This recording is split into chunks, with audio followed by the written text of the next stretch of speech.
Welcome and thanks for joining us. You are here today because you believe that information and knowledge sharing is critical in a connected world. Our goal with this show and company is to introduce high quality, actionable insights that will help both hiring managers and job seekers execute lean recruitment processes and gain industry knowledge to further enhance their careers. Today, I'm joined by a recruiting veteran with over 4 decades of experience. He focuses on building great places to work through culture of learning in recruitment teams, be it an agency or internal. Right now, he's deeply involved in the power of microlearning, being the partner of Ebenable, a well-being microlearning consultancy, as well as the co-creator of Kite Recruitment, a skills and well-being learning app for recruitment. He is a champion of mental health in recruitment and wants to help remove discrimination and normalize conversation and action around mental health within the industry. Having been trained by him over the past few years, it is a great pleasure to introduce a good friend of mine, Ben Brett, co-creator, partner, and mentor. So welcome, Ben. How are you doing? Yes, very well, thanks, Eden. Thanks for inviting me. It's a real pleasure to see you again, and to help hopefully share some knowledge which will benefit people. Perfect. So, I mean, obviously from your side, we mentioned a few things in that intro. There was obviously the mental health is the big factor of this talk. So what we both want to kind of dig into is a little bit about your experience over the past 4 decades, what you've kind of seen transition, and ultimately what you're kind of doing now, and you know what it means to be a champion of mental health within our industry. So I guess let's start from the beginning. 4 decades is it's a pretty long time. So how has this whole topic of mental health changed and adapted within recruitment, within sales, since you've been part of the industry? Yeah, well, it's come on leaps and bounds. There's been huge change, but I think the change is accelerating really fast, certainly over the last year or so, and particularly accelerated by COVID. If you go back to 1986, when I started in recruitment, there was a film that kind of typified life at that time, I think, in any form of sales environment, which was called Wall Street. You may have seen it. And phrases such as greed is good, lunch is for wimps, and these sort of phrases where it was all about hard drinking, hard working, and so health of any description, and physical and mental health are very, very closely linked for sure. Was sort of put on the back burner really, and work and hard work and literally living to work were the mantras. So from that time to now, there's been a huge change. I think exponentially the growth and the awareness is occurring around mental health, as I say, mental health awareness particularly, and also how realistically work-life balance can help people be happier and therefore perform better. Is right now right in the spotlight, and for good reasons. It's a shame it hasn't happened before, but it's a natural evolution of things. But we're on a really, really hyper growth curve right now, that's for sure. So, I mean, I'm going to go back to 1986. I think you said young Ben started in sales, eager to get going. I'm going to take a guess and say at that time mental health probably wasn't in your repertoire of focus or things like that. That isn't an area that you was keen on getting involved in, or was it? No, I think like all things, I believe there's a theory about the layers of self, and the first layer is who you pretend to be, and certainly at that time, straight out of Wolverhampton Polytechnic with a language and social science degree, like many others, I sort of found this out in current vacancies for graduates because there was no internet then, and applied for it as I was applying for many jobs at that time, all sales related jobs. And I kind of wanted to get into sales in order to progress, based on merit. That was the driver at that time, rather than progressing based on age. And I think in the workplace at that time, there was certainly certain roles that you couldn't have unless you had a number of right number of hours or miles on your clock. So age was a thing. Whereas sales, on the face of it, would allow, and recruitment specifically, would allow you to progress your income and your status, your brand, if you like, at the rate at which you performed, rather than how long you'd been in the job. Okay. So what was, I guess, the catalyst for you that decided, okay, I want to focus more into well-being and become this mental health champion within recruitment? Yeah, well, I'm going to attach this to the second layer of self, which is who you're afraid you are. And so you go from this pretense of who you're going to pretending in the first phase to starting to think, oh, hang on, actually, I don't agree with the way some people are being treated. I don't agree with the amount of pressure that's put on people. I don't agree with the management style, and those sorts of things. And so at that time, to question things was also rather taboo, really. You just, we were still in a mindset, I suppose, of doing what we were told to do and behaving in such a way. So you start to think, well, actually, is this for me, and is this environment for me? And I'd kind of resolved at that point, Eden, to work at it until I got into to the age of 40, when I'd made enough money in order to be able to do what I really wanted to do. But certainly during that time, as I evolved, I suppose, as a professional, I was regularly asked to, even before taking on any formal leadership or management roles, to coach people, to support people, to do talks, sessions, and those kind of things. So it was definitely something that was a sort of a hidden skill or strength that was within me, that was nurtured despite the environment I was in. People obviously spotted it. But as I say, the style of managing and leading certainly often, and it still exists within many recruitment companies right now, particularly IT recruitment companies. There's very much a culture, isn't there, of putting pressure on people and thinking asking them to do more will result in better results, whereas actually we need to do less but with more purpose. And for that, we need to be coached.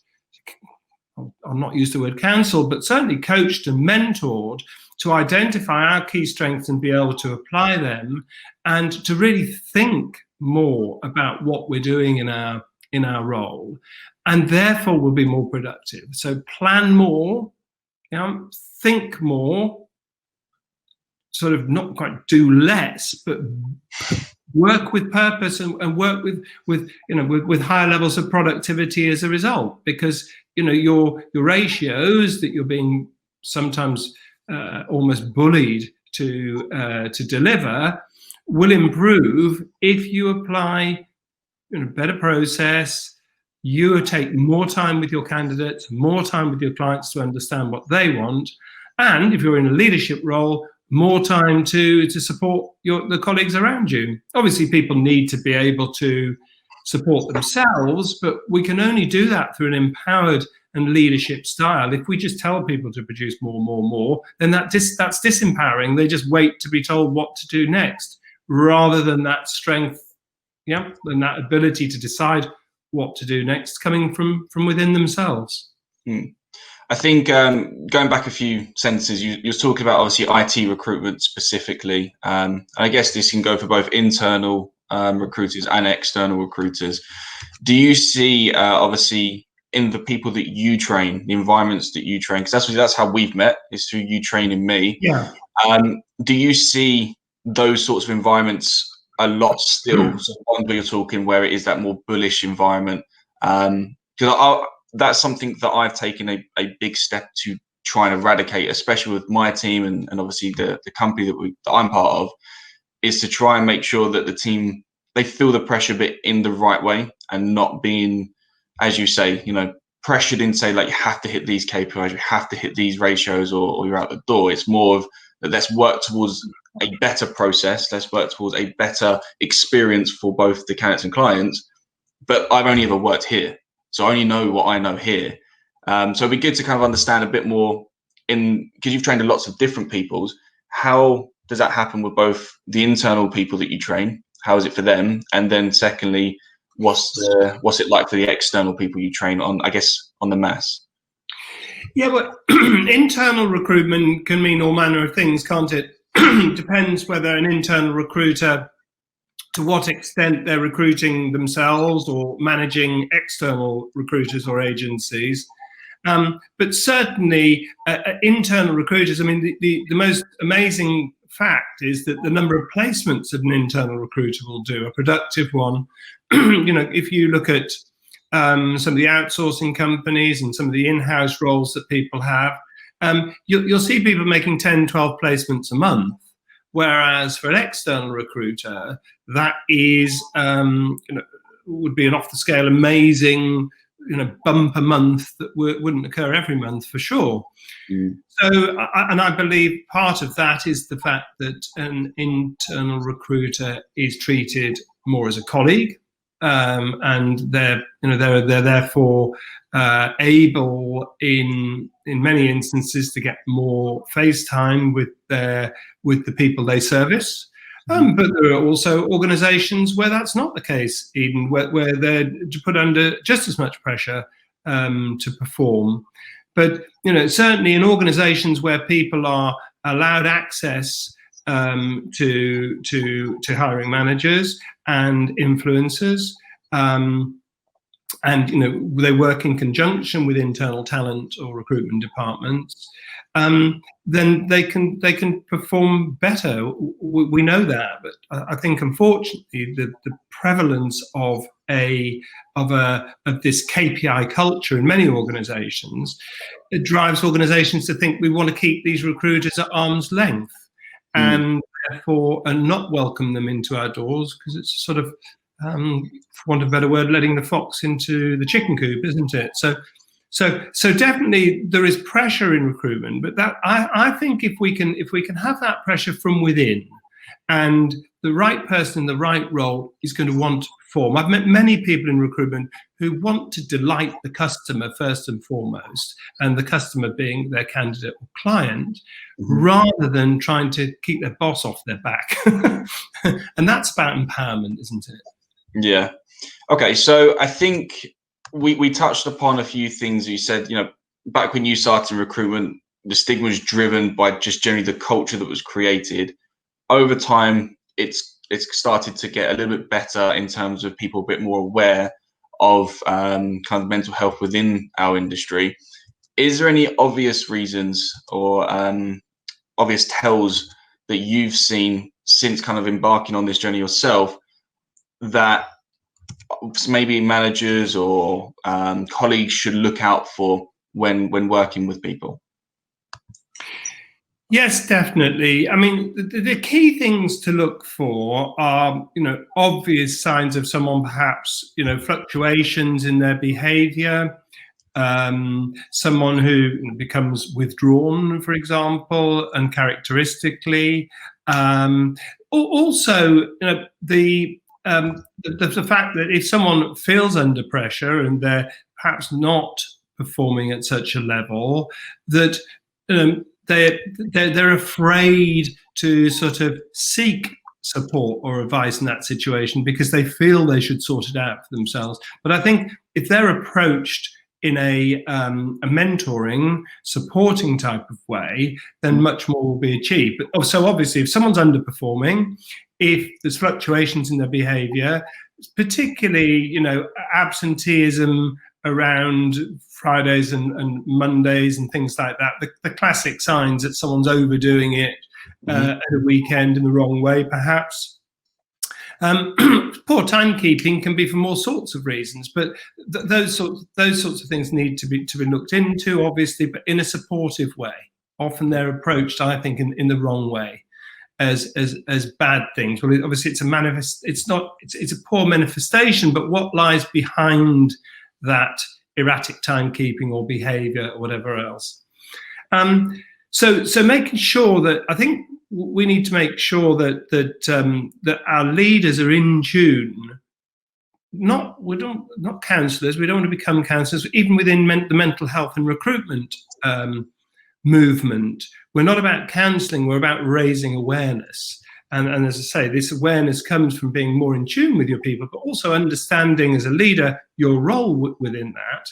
And secondly, so the big thing really is to, if we spot sort of behavioural shifts or patterns, that, as I say, we're supportive. I think they're the key things you'll notice. Perhaps someone's become much more withdrawn. Perhaps their behaviour in other ways is erratic. Perhaps they are somehow perhaps bullying or to others. And I don't like to use the word bullying, but perhaps, often that's a sign of what's going on within them, isn't it? Mm-hmm. They're being overbearing. So, and often that sort of overconfidence and dominant confidence, this is the one that people often struggle to interpret in the right way. That's happening for a reason perhaps driven by insecurity. So that's as much of a sign as someone withdrawing sometimes. Yeah. I think, and I'm going to potentially completely misrepresent who said this, so bear with me on this one. But there's this thing about obviously, if you act in a certain way, I think it's Amy Cuddy. I think, I'm pretty sure she did the TED talk on it. And it's around, if you aren't capable of doing it yet, you act as if you are until you get to the level that you are. Yeah. Now, I've done recruitment for 6.5 years, and I think I probably suffered with mental health at some point. I think there was definitely a 2-year stint that I was really bad with it, where I thought I was in a period of, I don't think I could talk to anyone about it. I was really suffering with the fact that I was doing well at work, but I didn't think I was good enough to warrant the success that I was having. Mm-hmm. And it took a long time for me to actually sit there and think, actually, no, I can do this. I am capable of doing this. And it's the continuous reinforcement of myself. So if we go back, I didn't have any fluctuation in behavior. I wasn't withdrawn. I didn't seek help. And I wasn't absent.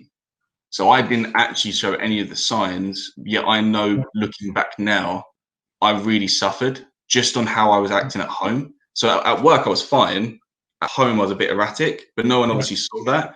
And that all came down to, like I said, the fact that there was success levels there that had to be maintained, that had to be kept for obvious reasons, KPIs and things like that. And it was no fault of the company I worked with, Darwin, or anything like that. It was purely my own. Yeah, it was my own self-consciousness. Like, am I good enough for this? Can I continue going down this route? So if that is the case, and somebody really isn't showing those signs, I know it's quite difficult. But is there anything other than that? Because they're the people I would worry about the most. What you just described, I think, is called imposter syndrome, isn't it? That is it. So it's kind of, do I really deserve this? Am I faking it till I make it? That's it. Am I still faking it, or have I made it yet? 6 years in, am I still faking it? You're almost describing as well sort of two personalities, aren't you? Who you are at work and who you are outside of work. And so that is causing all sorts of mental health problems. And you're right, the top performers. I mean, sadly, I've known 3 people who've committed suicide, who worked in recruitment, and in no instance do I see it coming.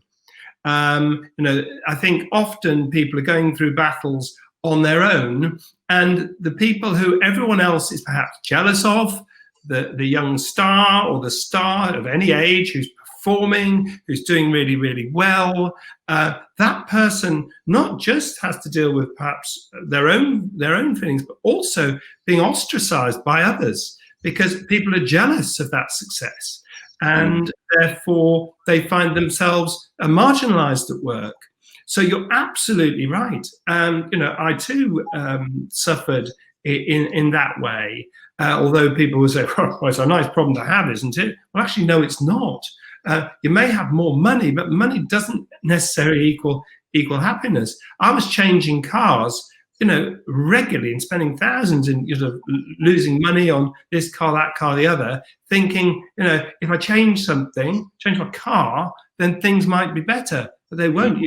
People aren't aware enough that we need to look within, but also we need to practice some level of mindfulness. Now, We don't all necessarily need to meditate, but we need to think, actually, I'm experiencing some difficulty here and I need some help. And one organization who approached me recently about a role said, look, we want an in-house Wendy Rhodes, from Billions.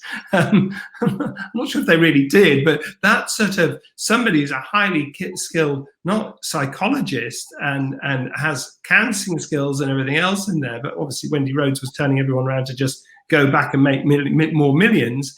But I think the scary bit is, and this is the bit of who we're afraid we really are, we need to make that journey to recap on the layers of self, who we pretend to be, and who we're afraid we are, to who we really are, our authentic self. Now, you've arrived there, Eden, and you've embraced, some of the things perhaps that were maybe even haunting you a little bit at one point, to say, right, I'm going to grab these things and I'm going to deal with them in order to be able to help myself, help others. Yes, help others perform, help others be happier and perform, but also help others know themselves and be comfortable with themselves, and be comfortable with their approach to recruiting or to their role, whatever their role. I mean, mental health and recruitment is for recruitment, but a lot of the work I do, Kite for Business, is we've got Kite for recruitment, but also Kite for Business is a separate venture that has applies to any type of business, with customers across businesses. And what, just to mention that, I think learning, and it's in our products, is not just about skills learning, training, as I call it. I sort of think training's dead, long live learning. And learning is not just about learning how to do the job. Learning's about how to understand yourself better and how to be supported in your well-being. It's also about allowing people access to what they could do next. As you know, that's some of the work we've done at Darwin, isn't it?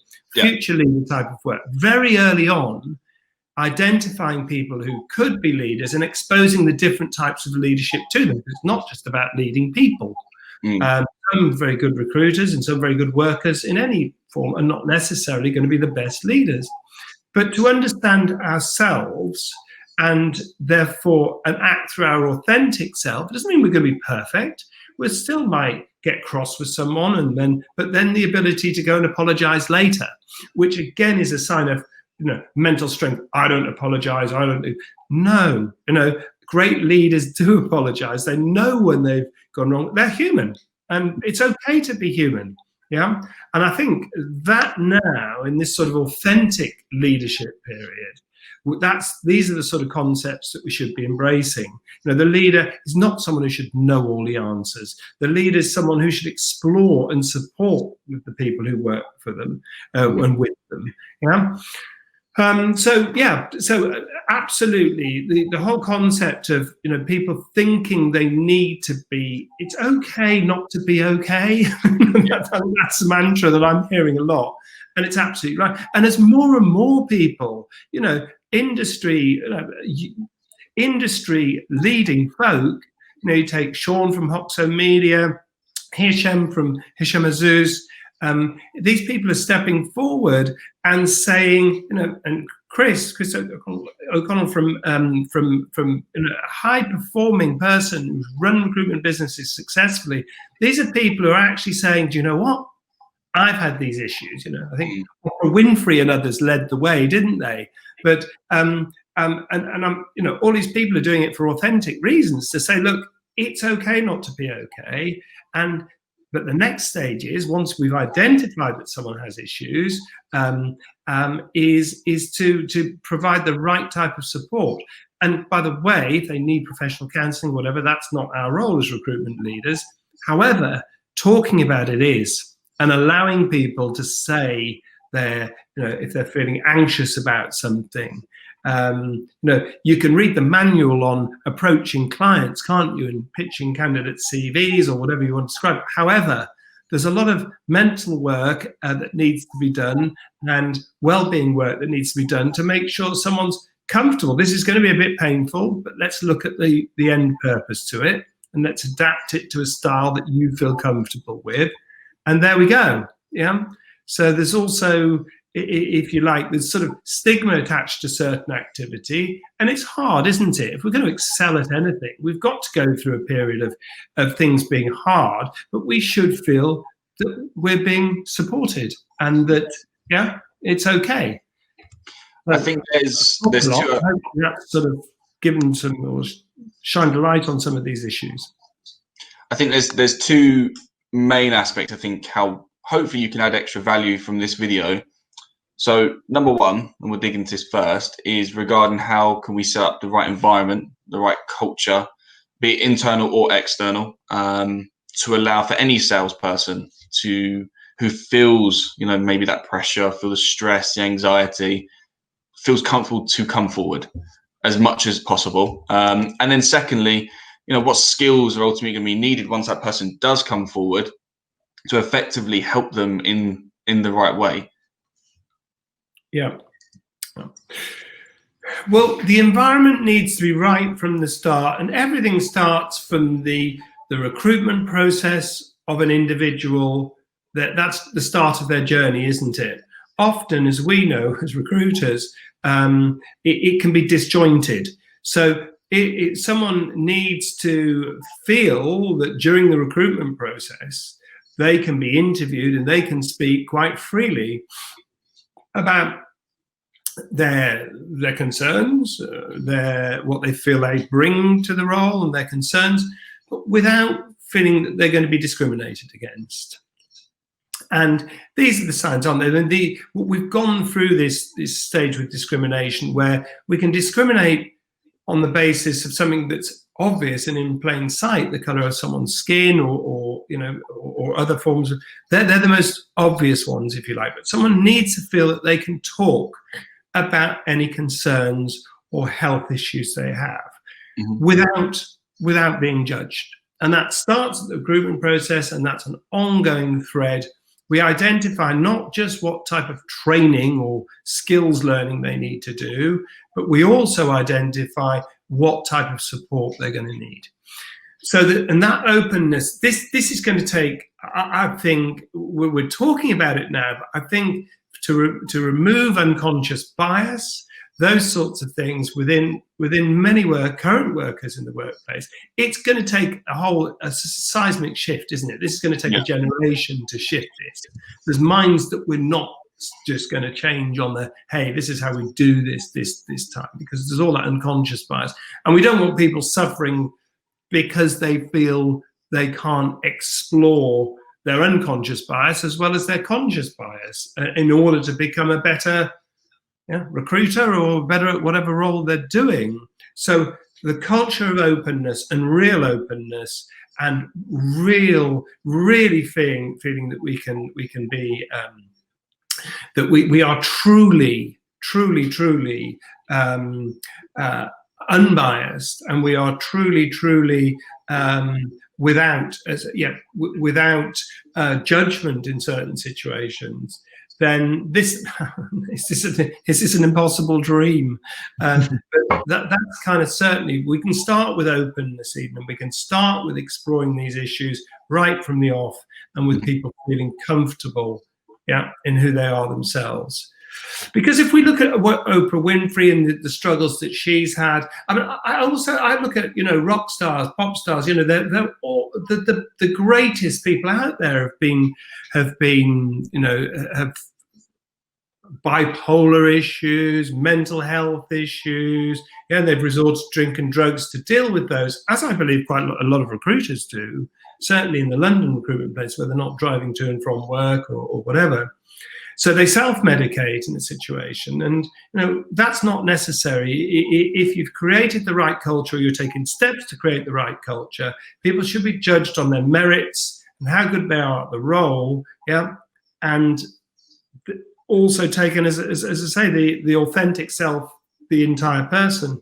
So that I've said it about 5 times now, but I'll say it again: openness. And the way we create that culture is that we spend a lot more time on people's learning, training people around having good mentoring skills, the ability to listen, the ability to quieten their own mind open up their thoughts. Robert Dilts, who's a famous neurological practitioner, he talks about, be completely open by being in what he calls a know-nothing state. Yeah? So you're not judging, you're making notes, you're understanding. And again, the whole concept of words, people use certain words as labels. Well, what do those words really mean to that person? Because different words can mean different things to different people. So this is pretty deep type of training and learning we've got to make available to people, not just simply leaders, but people within the teams. What does it mean to be in a team? Often in recruitment, teams are not necessarily teams, are they? They're not organized as teams. They're very much a collection of individuals who do individual work. Yeah. A lot of the work I've done over the last 10 years certainly has been about promoting more of a team culture within teams and people really understanding what that is. So if we can increase the level of mentoring and coaching skill and listening skills in people, and work on the lack of working on developing a lack of judgment, and so that it's almost like within counselling, and so the counsellors have to have support and supervision. It's part of being a professional counsellor. Part of the work I did in NLP as a practitioner, as a master practitioner, you have to have regular sessions with somebody else, because otherwise you're just taking a lot of other people's issues and they will be affecting your mental health if you're not careful. Yeah. It's rather like that scene in the Tom Hanks movie, The Green Mile, when that guy's been accused of murder of two girls, horrible subject, but when he's sort of almost taken on the pain, you find out later he's almost a saintly character who's taken on the pain of others. And all of these, I think I don't know even what type of insect they are, they're moths, flow out of him. That's almost all of the toxins that he's sort of adopted by listening and taking on the pain of others. Horrible analogy, probably don't replay this one. We have to have a means. So we have to coach people in order to be better coaches and mentors. And we also have to allow them regular supervisory time, to be able to deal with what they're dealing with, if that makes sense. A lot of work to do. So I think, organizations will have more professional, psychology applied to them in order to be able to function truly efficiently. And that's obviously about coaching, learning, training with existing leaders and future leaders, also with existing staff. Also, really increasing the powers, the superpowers, if you like, of a traditional HR department. I mean, many HR departments provide pretty administrative type of support, when actually they've been trained to provide much higher levels of support, but they're not seen in the right light, and those skills and that education that they've had is not applied fully into work situations. It's definitely about culture, though, isn't it? Yeah. I mean, all of the latest studies that are coming out of Harvard are about culture as strategy. Professor Boogerman and others. You get a culture right, you'll grow. Yeah. And if you try and fake it as an organization to have the right type of culture, then you're going to struggle. I remember once on a client visit to Merrill Lynch, an organization at the time, I'm sure everything's cool now, but they had a brutal approach to people. They'd chew them up and spit them out. But as you walked into the organization, they had this wall of photos of family and all this kind of stuff, but you knew it was a con. Those guys were never going to spend much time with their family because they were working all the time. So, we can't just window dress. We can't just paper over cracks. We've got to dig down into those cracks, almost like a tiler. Can't just apply, when the cracks have applied in the tiles, you can't just apply a bit of cement or to that. It's got to actually lift up the tile and clean it up and gouge out the old grouting and lay it all freshly and newly. We need to dig down a level, and I think that's going to require extreme courage. And I don't think we're going to get there. I think it's going to take a generation to get there. Organizations will be differently organized. Learning and training is going to happen in a totally different way. It's going to be much more individualized. And so sorry, I'm talking, perhaps too many ideas, but too many crazy analogies, but hopefully you're getting a bit of a feeling for what I'm saying. Yeah, no, of course. I think all of this, what it helps is just retention in the business. Ultimately, what you tend to see in sales departments is a churn rate, what you're saying there a second. I mean, we're quite fortunate on my team.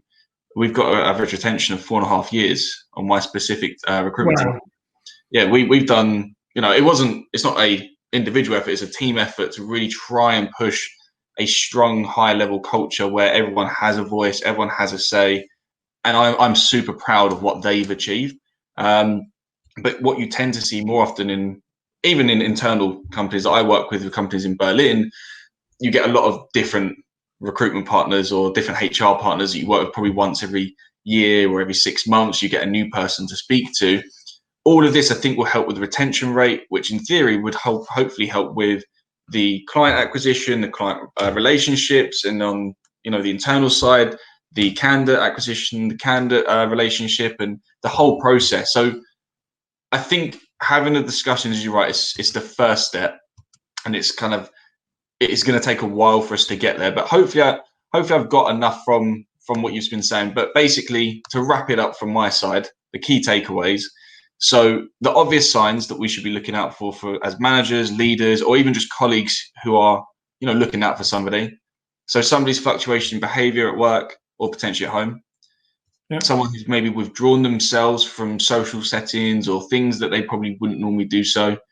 Someone who's potentially unwilling or not as forthcoming with kind of support or anything like that, or asking for advice. Yep. And somebody who's potentially absent on your classic Fridays or your Mondays, or to be fair, I'll probably add an extra one who's just potentially taking extra sick days. Somebody yep. who's just, over a period of 3 months or so, just seems to be taking a bit more than what's normal, maybe just checking in with them. Yeah. And then as a business as well, someone can be at work, but not really at work, not 100% there. I mean, you've had mentoring programs at Darwin, haven't you, where and I'm sure you have them now, because sometimes, people are going to be more open with someone from a different team, perhaps, than their own. Yeah. The mentoring programs, which I know you have there, work really well. Sorry, I've interrupted you. That's fine. But yeah, I mean, that actually leads on to the next point. So as a business, we should be focusing on openness culture, mentoring improvements, so the coaching, learning, the listening. And you're right, the mentoring, it certainly helps. So, you're less likely to speak to your manager about an issue that maybe you're dealing with, and you're more likely to speak to maybe a senior that, you could have a beer with and have a more open conversation where you don't feel like you're going to be judged, or you don't feel like you're going to be treated mm-hmm. differently back at desk.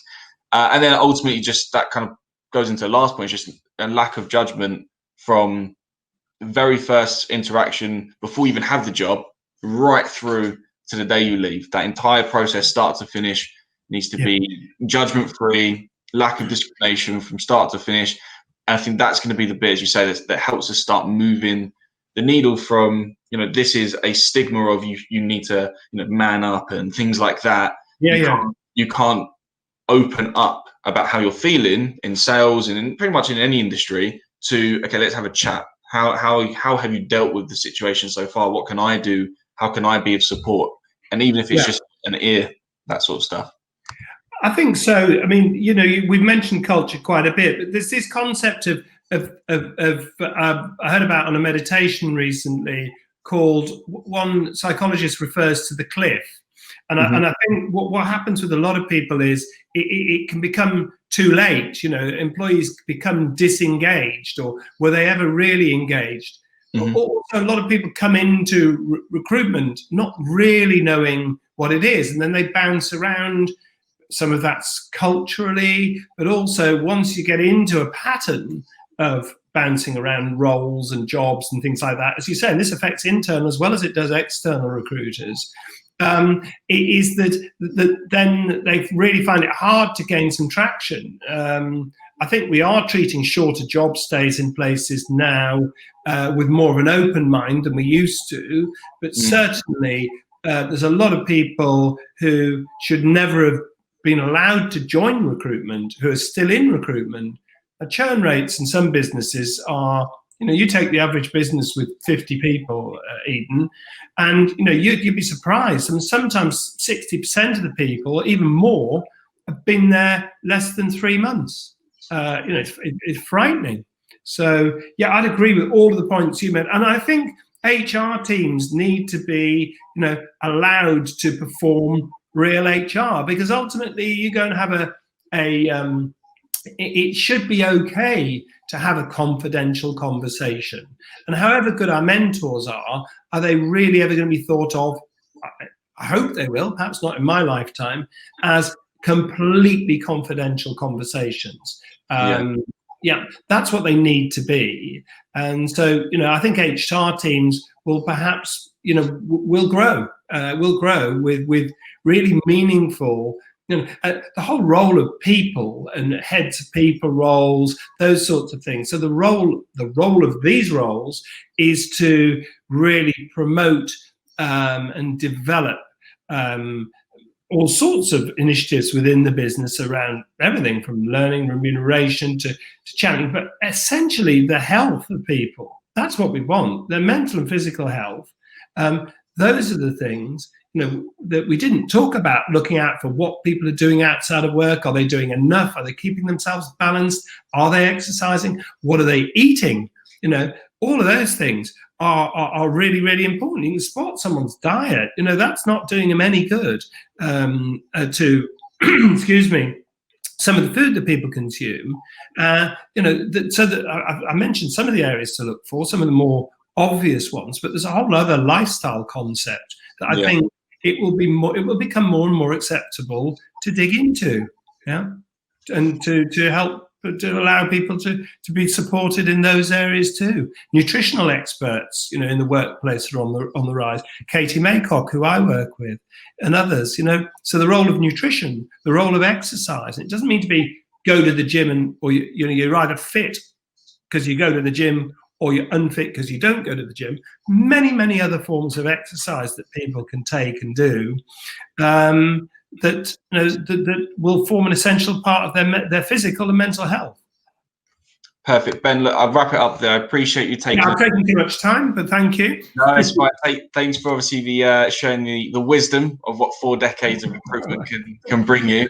But yeah, what we'll do is, if this goes well and people want to see the next part in terms of what you're saying there about more of the nutritional side and maybe not the less obvious things, we can potentially jump on another call, discuss those as well. But thank you so much. If people want to find you on LinkedIn or on social media or anything like that, where's the best place to do so? Yeah, Ben Brett. You'll find me. Nice and simple. Ben Brett. Cool. All right. Cheers, Ben. Thank you. Pleasure, Eden. Thank you for having me.